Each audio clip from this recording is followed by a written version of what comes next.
வணக்கம், welcome to Mehta IAS academy. குடியரசுத் தலைவருடைய இல்லம் மற்றும் அலுவலகம் இரண்டுமே ராஷ்டிரபதி பவன் புதுடெல்லியில் இருக்கு. ஓகேங்களா? அப்போ புதுடெல்லியில் இருக்குதான் அவங்களுடைய முதன்மையான இருப்பிடம் மற்றும் அலுவலகம் ரெண்டுமே ஒரே கட்டிடத்தில் தான் அமைந்திருக்கு.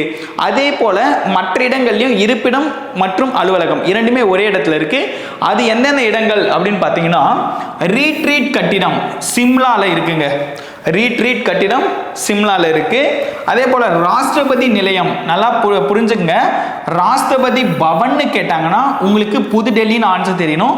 நிலையம்னு கேட்டாங்கன்னா உங்களுக்கு ஹைதராபாத், தெலுங்கானாவுடைய கேபிட்டல். இந்த தெலுங்கானா எப்போ பிரிக்கப்பட்டதுன்னா 2014 தான் ஆந்திராவிலேருந்து தனியாக பிரித்து இந்த ஹைதராபாத்தை அவங்க தலைநகராக ஏற்றுக்கிட்டாங்க.